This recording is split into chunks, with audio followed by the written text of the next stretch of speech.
Hello students, welcome to dream way classes. मैं पंकज कुमार साव आपका स्वागत करता हूं अपने चैनल में, यूट्यूब चैनल में। आज का टॉपिक हम लोग लोकसभा का अध्यक्ष पढ़ेंगे, लोकसभा का उपाध्यक्ष पढ़ेंगे। इसके पहले मैंने 6 वीडियो अपलोड कर दिया गया है जो कि रीट लेवल 1 ईवीएस के लिए बहुत ही इंपॉर्टेंट है और रिवीजन वीडियो है। वो बहुत कम समय में आपको रीट के सिलेबस को कंप्लीट करवा देंगे। तो आशा करता हूँ कि आप वो वीडियो को देखेंगे और चैनल को सब्सक्राइब करेंगे। तो ज़्यादा लेट नहीं करते, आगे बढ़ते हैं। लोकसभा का अध्यक्ष क्या होता है? तो लोकसभा का अध्यक्ष सदस्यों में किसी एक का बहुमत से चयन होता है। जैसे पूरा सदस्य जब चुन आते हैं तो उसमें से एक को बहुमत से सब मिलके एक अध्यक्ष को चुनते हैं।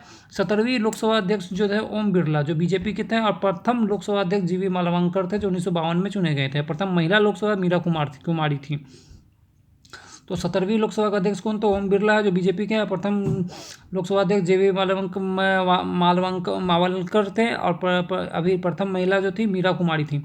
विशेषाधिकार क्या होता है? किसी विधेयक, धन विधेयक है या नहीं है, इसका निर्णय लोकसभा का अध्यक्ष का होता है। और इसका लोकसभा का और राज्यसभा दोनों सदस्यों का संयुक्त अधिवेशन की अध्यक्षता करता है। तो जिसका विशेषाधिकार होता है लोकसभा राज्यसभा के सदस्यों का अधिवेशन का अध्यक्षता यही करता है। और धन विधेयक है कि नहीं है, इसका बारे में कौन बताता है? यही अध्यक्ष बताता है। अब लोकसभा का उपाध्यक्ष जो होता है, सदस्यों को किसी भी एक का बहुमत से चयन होता है। इसमें सदस्यों में किसी एक वही बहुमत जो होगा उसको फिर एक उपाध्यक्ष बनाया जाता है। वर्तमान में लोकसभा का उपाध्यक्ष नहीं है, शायद है, जेडीयू का कोई है, हरि प्रसाद कुछ बोल के, ठीक है। यह त्यागपत्र अध्यक्ष को देता है। इसका कार्य होता है यह अध्यक्ष की अनुपस्थिति में सदस्य का अध्यक्षता करता है। लोकसभा का प्रोमोटर स्पीकर, जो स्पीकर की अनुपस्थिति में राष्ट्रपति का, लोकसभा का प्रोमोटर स्पीकर की नियुक्ति राष्ट्रपति के द्वारा किया जाता है। शपथ राष्ट्रपति द्वारा देता है। प्रथम लोकसभा का प्रोमोटर स्पीकर कौन थे?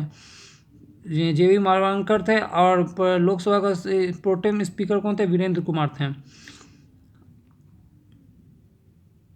तो हम लोग क्या पढ़ रहे हैं? तो सदस्यों में वरिष्ठ सदस्यों का प्रमुख स्पीकर बनाया जाता है।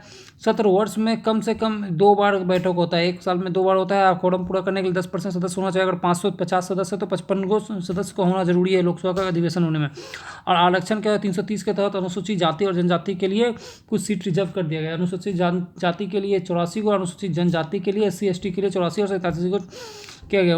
अनुच्छेद 331 के तहत 2 एंग्लो इंडियन का सीट रिजर्व है। 104 के संविधान संशोधन में इसे हटा दिया गया। 104 के संविधान संशोधन में इसे हटा दिया गया। राज्यसभा क्या होता है? राज्यसभा संसद का एक भाग है जो राज्यसभा का उल्लेख अनुच्छेद 80 में है। राज्यसभा का उल्लेख कितने में? 1980 में ओनली। राज्यसभा संसद का उच्च सदन होता है, लोकसभा निम्न सदन होता है। राज्यसभा का विशेष सदन भी कहा जाता है क्योंकि राष्ट्रपति द्वारा इसमें 12 सदस्य को मनोनीत किए जाते हैं। राज्यसभा एक स्थायी सदन कहा जाता है क्योंकि इसे भंग नहीं किया जाता है। इसका कार्यकाल 6 वर्ष का होता है, जानते हैं। इसे भंग नहीं किया जाता है। 1/3 सदस्य प्रत्येक 2 वर्ष में हटता है। तो जो भी हो, अनुभवी सदस्य, वरिष्ठ सदस्य, विद्वानों का संसद भी कहा जाता है। राज्यसभा को काउंसिल ऑफ द स्टेट भी कहा जाता है। राज्यसभा का इतिहास क्या है? राज्यसभा का इतिहास क्या हो गया? राज्यसभा का गठन जो होता है 3 अप्रैल 1952 में हुआ था। पहली बैठक 13 मई 1952 में हुई थी। तो राज्यसभा का गठन 3 अप्रैल 1952 हुआ था। पहली बैठक 13 मई 1952 हुआ था। राज्यसभा का गठन भारत सरकार अधिनियम 1919 के तहत में किया गया था। भारत सभा मतलब कि अंग्रेज का ये नियम, कायदे, कानून है। राज्यसभा का संरक्षण क्या होता है? भारतीय संविधान के अनुसूची 4 में राज्यसभा की संरचना के बारे में उल्लेख किया गया है। इसमें अधिकतम सदस्य 250 हो सकता है।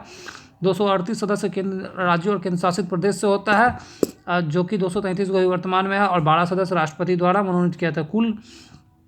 कुल सदस्य का संख्या 250 है। अभी कुल कितना? 245। राज्यसभा का सीटों का आवंटन क्या कैसे होता है?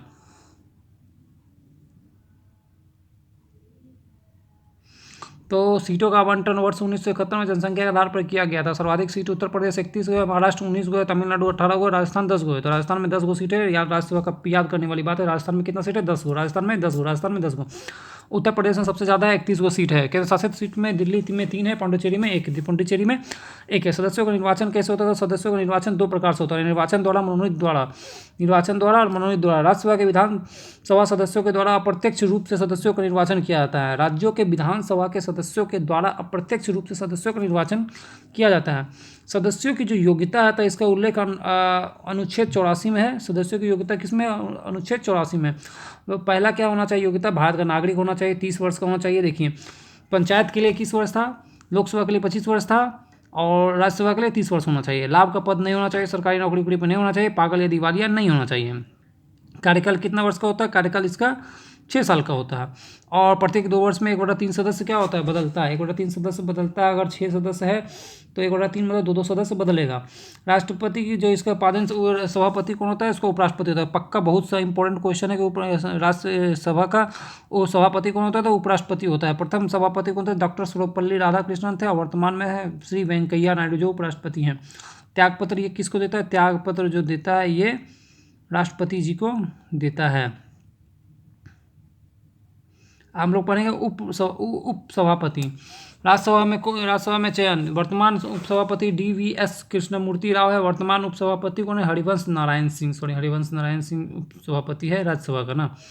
त्यागपत्र जो होता है उसको सभापति को दिया जाता है। राज्यसभा का विशेष अधिकार क्या होता है? अनुच्छेद 249, अनुच्छेद 312, अनुच्छेद 67 क्या क्या बताता है देखते हैं।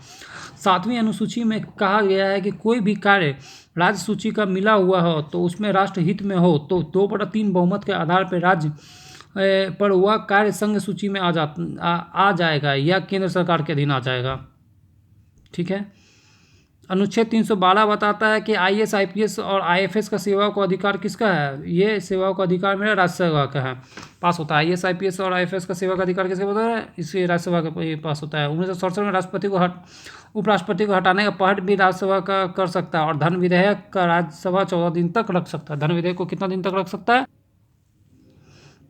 राज्यसभा के संबंधित प्रश्न उत्तर कुछ इंपॉर्टेंट है। तो क्या भारतीय संसद का उच्च सदन किसे कहा जाता है? राज्यसभा कहा जाता है। राज्यसभा में अधिकतम सीट कितनी है? 250 है।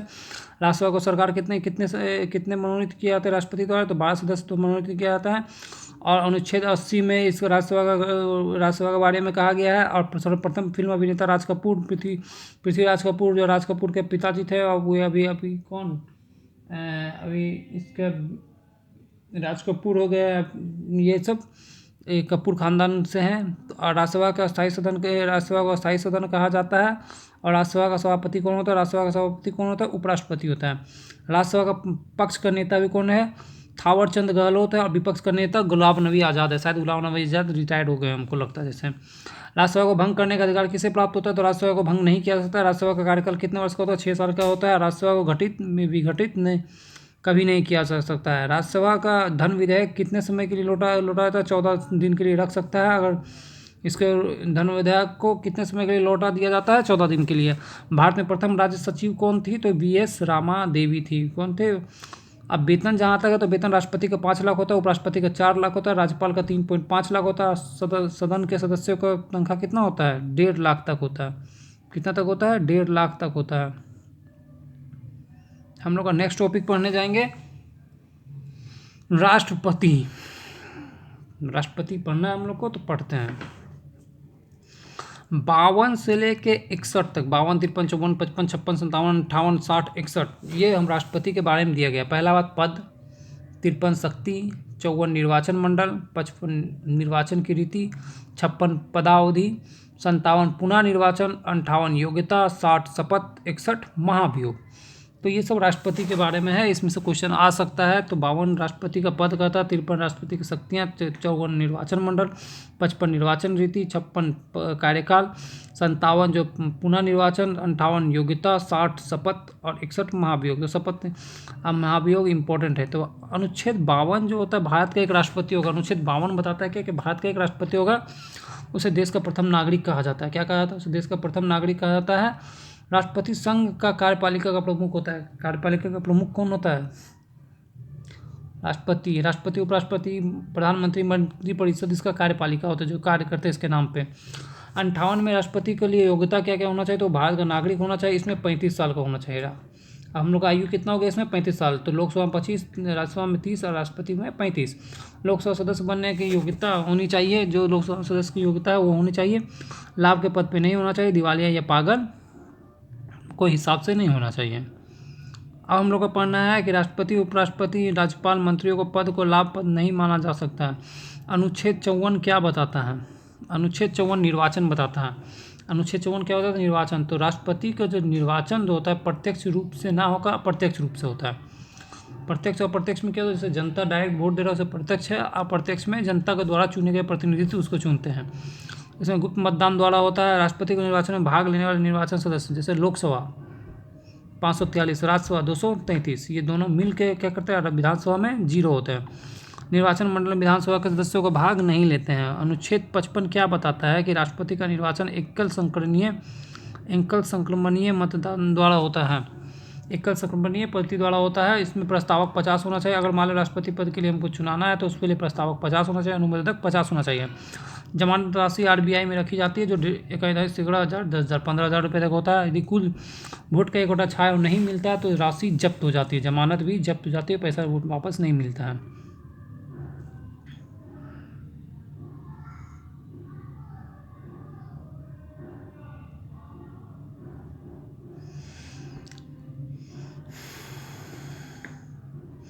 अनुच्छेद 34 बताता है कि अनुच्छेद 324 बताता है कि चुनाव आयोग द्वारा ऐसे चुनाव करवाए जाते हैं। अनुच्छेद 71 बताता है कि राष्ट्रपति के चुनाव में अगर कोई विवाद हो तो उसको निपटारा के लिए कहाँ जाना पड़ता है, सुप्रीम कोर्ट, उच्चतम न्यायालय जाना पड़ता है। अनुच्छेद 56 बताता है इसका कार्यकाल 5 वर्ष का होता है। त्यागपत्र किसको देता है, त्यागपत्र उपराष्ट्रपति को देता है। अनुच्छेद 57 पुनः निर्वाचन जो होता है, फिर एक बार चुने, जैसे राजेंद्र प्रसाद 2 बार चुने गए थे तो अनुच्छेद 57 बताता है कि 2 बार चुना जा सकता है। अनुच्छेद 60 बताता है कि न्यायाधीश द्वारा से राष्ट्रपति को शपथ दिलाई जाती है। अब कहाँ का न्यायाधीश, तो मुख्य न्यायाधीश सुप्रीम कोर्ट का जो रहता है, संविधान की रक्षा करने के लिए और लोगों को कल्याण के लिए। वर्ष 1977 में प्रत्येक वर्ष 25 जुलाई को राष्ट्रपति को शपथ दिलाई जाती है। कब दिलाई जाती है, प्रत्येक वर्ष 25 जुलाई को शपथ दिलाई जाती है। मुख्य न्यायाधीश की अनुपस्थिति में वरिष्ठ न्यायाधीश भी शपथ दिला सकता है। 1961 में क्या बोल रहा है कि मेरा अनुच्छेद 61 में महाभियोग जो होता है राष्ट्रपति को हटाने का प्रक्रिया दिया गया है। अनुच्छेद 61 महाभियोग जो है जो राष्ट्रपति को हटाया जाता है, इस महाभियोग प्रक्रिया संसद से शुरू होता है। इसके लिए क्या करना चाहिए, इसमें प्रक्रिया लोकसभा तथा राज्यसभा के दोनों सदनों में हो सकती है। इसके लिए 1/4 सदस्यों को 14 दिन पहले लिखित रूप से राष्ट्रपति को सूचित करना पड़ता है। अगर 100 सदस्य है तो 25 हो जाएगा, अगर 500 सदस्य है तो कितना हो जाएगा, 100 सदस्य तो 25, तो 125 को सदस्य द्वारा पहले से 500 सदस्य में होगा तो उसे 525 में जोड़ समझ लीजिएगा। तो 1/4 सदस्य पहले से लिख के देता है राष्ट्रपति जी को। अनुच्छेद 61 के तहत मनोनीत सदस्य महाभियोग के भाग लेते हैं। विधानसभा में महाभियोग की प्रक्रिया में भाग नहीं लेते हैं। विधानसभा जो होता है। नेक्स्ट टॉपिक हम लोग पढ़ने जा रहे हैं रोजगार नीतियाँ। तो रोजगार नीतियाँ क्या होती है, सभी सरकार की रोजगार देने के लिए एक नीति होती है, परंतु हमें तो अभी की स्थिति से पता नहीं चल रहा है कि रोजगार की नीतियाँ है या नहीं है। केंद्र सरकार जो हमारे मोदी सरकार है रोजगार नहीं देंगे, वो बोलते खुद से बिजनेस करो, ठीक है। प्रथम विश्व युवा कौशल दिवस 15 जुलाई 2015 को मनाया गया। प्रथम विश्व युवा कौशल दिवस 15 जुलाई 2015 को मनाया गया। संयुक्त राष्ट्र संघ ने घोषणा की कि इसका गठन 24 अक्टूबर 1945 में हुआ था। इसका मुख्यालय कहाँ, न्यूयॉर्क में है। तो विश्व युवा कौशल दिवस 15 जुलाई 2015 को मनाया गया, परंतु संयुक्त राष्ट्र में यह घोषणा किया गया था 24 अक्टूबर 1945 को। इसका मुख्यालय न्यूयॉर्क में है। अब केंद्रीय कौशल विकास एवं उद्यमिता मंत्रालय का गठन 9 नवंबर 2014 को हुआ था। इसका कैबिनेट मंत्री डॉक्टर महेंद्र नाथ पांडे थे। तो कौशल विकास में क्या होता है कि किसी को स्किल सिखाया जाता है। अब स्किल में यही कंप्यूटर में टाइपिंग वाइपिंग सिखाया जाता है, तो किसी को डिश टीवी लगाने सिखाया जाता है, वही सब है। 2019 में युवा कौशल दिवस का थीम था learning to learn for life and work. Learning to learn for life and work, तो ये थीम थे, क्वेश्चन आ सकता है। प्रधानमंत्री श्री नरेंद्र मोदी द्वारा कौशल भारत कार्यक्रम 15 जुलाई 2015 को लॉन्च किया गया। इस कार्यक्रम का उद्देश्य युवाओं को स्किल कुशल बनाकर उसके रोजगार का अवसर बढ़ाना था। प्रधानमंत्री के कौशल विकास योजना को स्किल इंडिया के नाम से जाना गया। तो 15 जुलाई 2015 याद रखिएगा, 15 जुलाई 2015 को। तो राष्ट्रीय कौशल विकास नियम जो NSDC की स्थापना 2009 में की गई थी। इसका मुख्यालय नई दिल्ली में है। ये वित्त मंत्री के अधीन होता है। इसमें 12 सदस्य होते हैं, जिसमें से 4 सरकार के क्षेत्र के होते हैं और 8 निजी क्षेत्र के होते हैं। इसमें सरकार का 49% और निजी क्षेत्र का 51% का योगदान है। PPP मॉडल पे है, ये पब्लिक प्राइवेट और पार्टनरशिप में है, पब्लिक प्राइवेट पार्टनरशिप में। बताया राष्ट्रीय कौशल विकास जो होता है 2009 में शुरू किया गया था। ये किसके अधीन में आता है, ये वित्त मंत्रालय के अधीन में आता है। इसमें 4 सरकार और 8 वो निजी क्षेत्र के सदस्य होते हैं, जिसमें अचल 12 सदस्य होते हैं। इसमें 49% हिस्सेदारी सरकार की होती है और 51% जो होते हैं प्राइवेट के होते हैं, निजी होते हैं। अब राष्ट्रीय कौशल विकास उद्यमिता नीति जो 15 जुलाई 2015 को जारी किया गया था, और राष्ट्रीय कौशल विकास निधि का स्थापना कब हुआ था? राष्ट्रीय कौशल विकास निधि का अपना स्थापना 2009 में हुआ था। राष्ट्रीय ग्रामीण आजीविका मिशन का आरंभ 3 जून 2011 को हुआ था। स्वर्ण जयंती ग्राम रोजगार योजना 1 अप्रैल 1999 में हुआ था। 1 अप्रैल 1999 में हुआ था। स्वर्ण जयंती ग्राम योजना 1 अप्रैल 1999 में हुआ था। इसमें 6 योजनाएं थी। पहला क्या क्या आप देखते हैं स्वर्ण जयंती ग्राम स्वराज योजना में? एकीकृत ग्रामीण विकास कार्यक्रम IRDP, एकीकृत ग्रामीण विकास कार्यक्रम 2 अक्टूबर 1980। ट्राइसम TRYSEM 15 अगस्त 1979। दस्तकार औजार योजना 1982। 10 लाख कुआं योजना 1988-89। गंगा कल्याण योजना 1997। ग्रामीण क्षेत्र में महिलाओं एवं बाल विकास 1985। तो स्वर्ण जयंती रोजगार योजना में 6 वो योजना था, जिसमें से पहला था ग्रामीण विकास, ट्राइसम, दस्तकार योजना, 10 लाख कुआं योजना, गंगा कल्याण योजना और ग्रामीण क्षेत्र की महिलाएं। इसके ईस्वी याद कर लीजिएगा। ग्रामीण युवाओं में सशक्तिकरण के लिए प्रशिक्षण, ट्राइसम जो थे ग्रामीण युवाओं को सशक्तिकरण के लिए प्रशिक्षण उसको देना। 15 अगस्त 1989 1979 में भारत सरकार का अधिनियम 100% था। कृषि एवं ग्रामीण विकास मंत्रालय के अधीन था। उद्देश्य क्या था? ग्रामीण युवाओं को प्रशिक्षण द्वारा रोजगार उपलब्ध कराना, और इसका योजना शुरू की गई थी। ट्राइसम का फुल फॉर्म क्या होता है? Training for rural youth for the self employment. तो training for the rural youth for the self employment. Jawahar Rozgar Yojana कब शुरुआत किया गया था? तो 1 अप्रैल 1989 को किया गया था। ये 1989 को किया था। उद्देश्य क्या था इसका? ग्रामीण बेरोजगार को रोजगार देने के लिए किया गया था। इसे पंचायती राज संस्थाओं द्वारा किया गया था। तो ग्रामीण रोजगार योजना कब हुआ था?